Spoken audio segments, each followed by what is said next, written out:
Join Venkateshwara Doijode on his journey to Mantralayam, beauty of Sri Raghavendra Swami Temple, as he finds inner peace, and to explore beauty of this ancient temple through his eyes.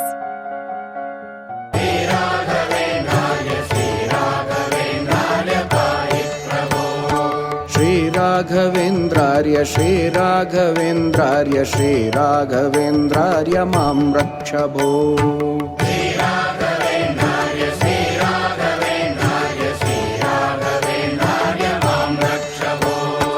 Ajnananashaya Vijnanapurnaya Sujnanadatre Namaste Guru.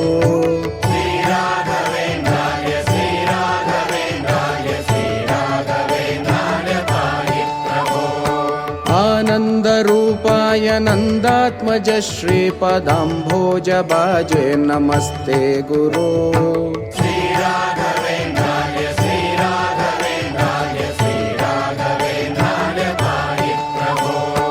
Ishtapradanena Kashtaprahanena Shishtastuta Shri Padambhoja Bho.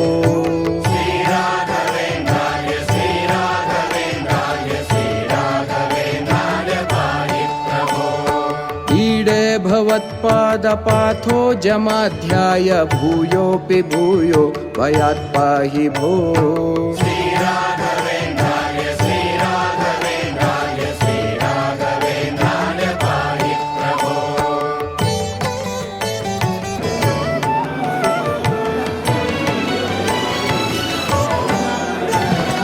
उग्रं पिशाचादिकं द्रावयित्वाशु सौख्यं जनानां करोषि शभो.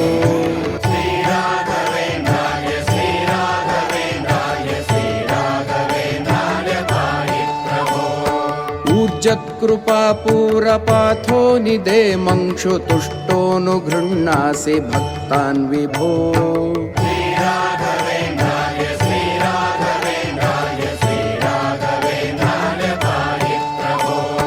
ऋजूतमप्राणपादार्चन प्राप्तमाहात्म्य सम्पूर्ण सिद्धेश भो.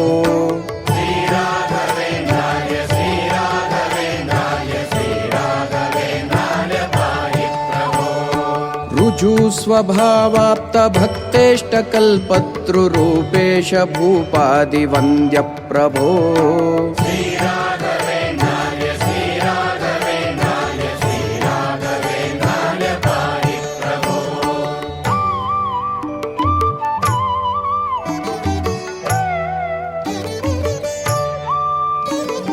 रुद्धं यशस्ते विभाति प्रकृष्टं प्रपन्नार्तिहन्तर्महोदार भो.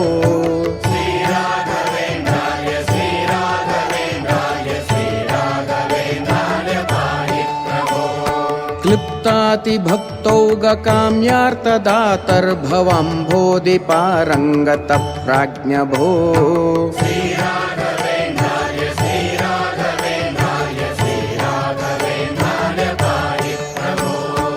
एकान्तभक्ताय माकान्तपादाब्ज उच्छाय लोके नमस्ते विभो.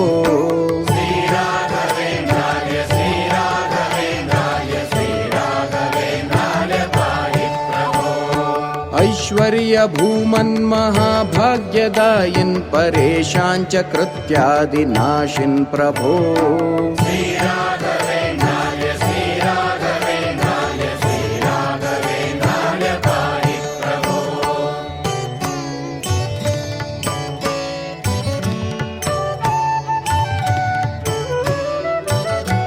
ओंकारवाच्यार्थभावेन भावेन लब्धोदय श्रीकयोगीश भो.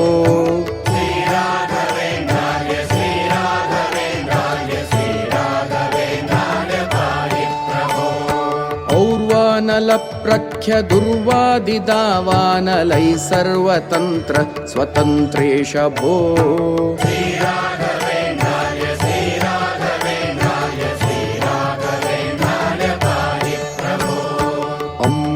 सम्भूतमुख्यामराराध्य भूनाथ भक्तेश भावज्ञ भो.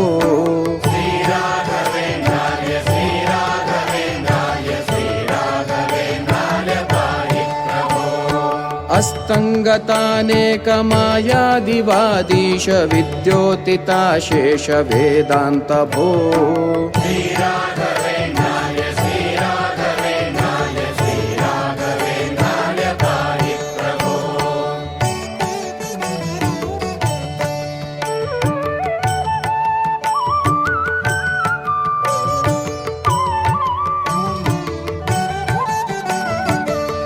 काम्यार्थदानाय बद्धादराशेषलोकाय सेवानुसक्ताय भो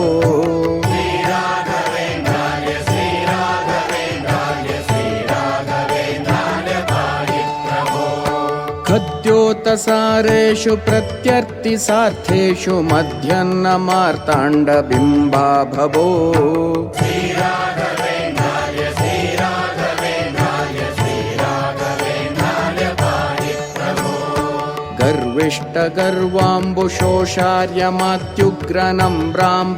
गर्विष्टगर्वाम्बुशोषार्यमात्युग्रनम्राम्बुदेर्यामिनीनाथ भो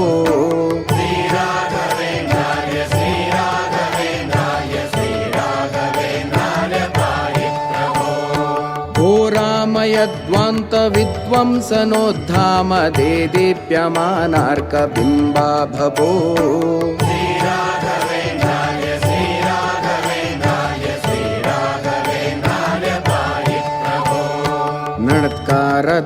नणत्कारदण्डाङ्ककाशाय वस्त्राङ्ककौपीनपीनाङ्क हंसाङ्क भो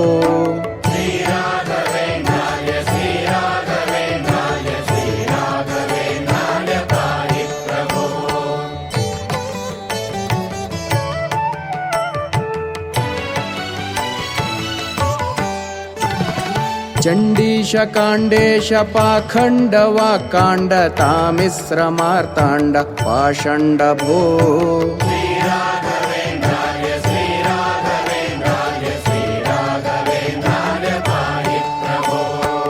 चद्माणुभागं न विद्मस्त्वदन्तः सुसद्मैव पद्माधवस्यासि भो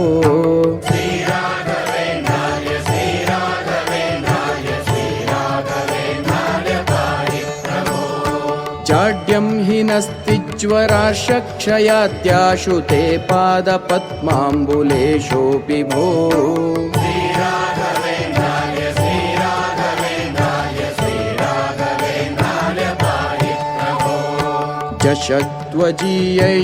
जशत्वजीयैश्वलभ्योरुचेतः समारूढमारूढ वक्षोऽङ्ग भो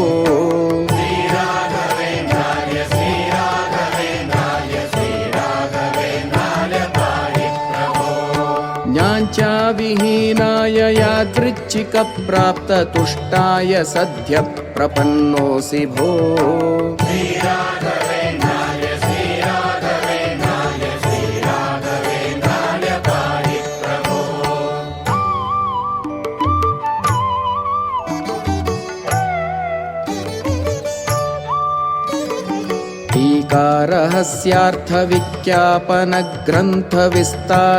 टीकारहस्यार्थविज्ञापनग्रन्थविस्तारलोकोपकर्तः प्रभो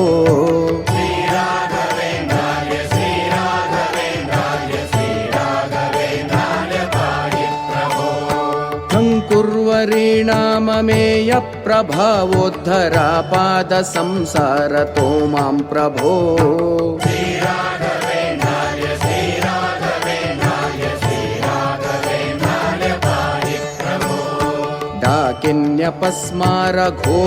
डाकिन्यपस्मारघोरादिकोग्रग्रहो चाटनोदग्रवीराग्र्यभो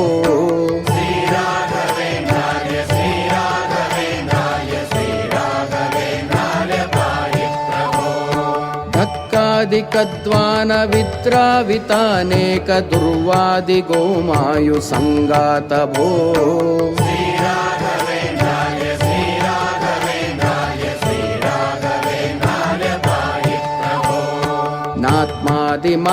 नात्मादिमात्रर्णलक्ष्यार्थक श्रीपतिध्यानसन्नद्धति सिद्ध भो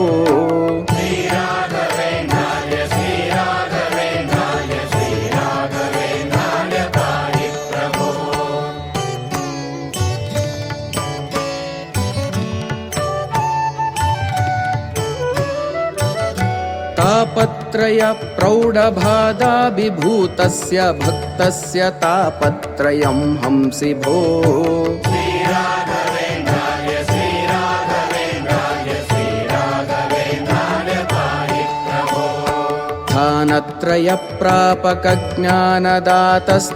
स्थानत्रयप्रापकज्ञानदातस्त्रिधामाङ्घ्रिभक्तिं प्रयच्छ प्रभो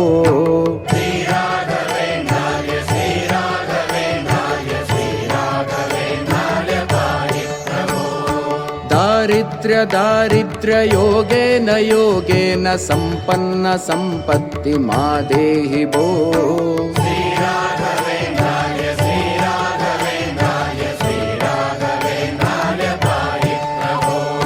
धावन्ति ते नामधेयाभिसङ्कीर्त्यनेनैन सामाशु वृन्दानि भो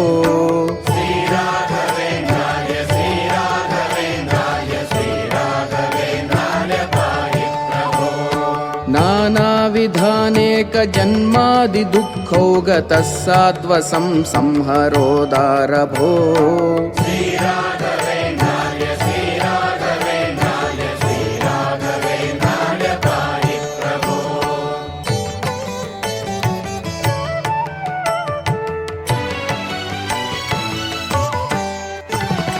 पाता त्वमेवेति माता त्वमेवेति मित्रं त्वमेवेत्यहं वेद्मि भो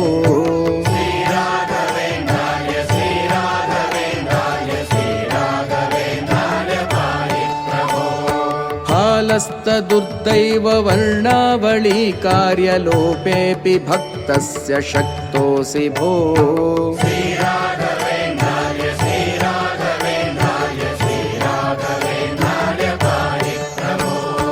बद्धोऽस्मि संसारपाशेन तेङ्घ्रिं विनान्यागतिर्नेत्य मेमि प्रभो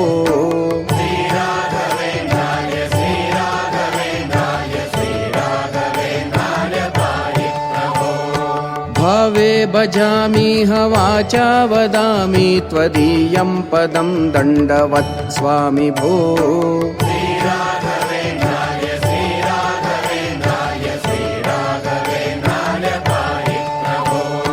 मान्येषु मान्योऽसि मत्या च धृत्या च मामद्यमान्यं कुरुद्राग्विभो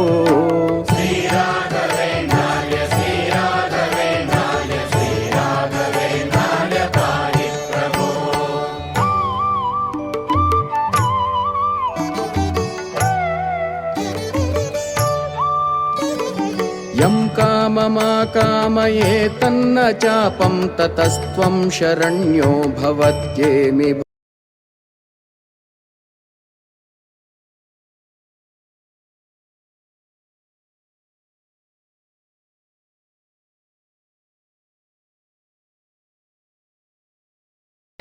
No.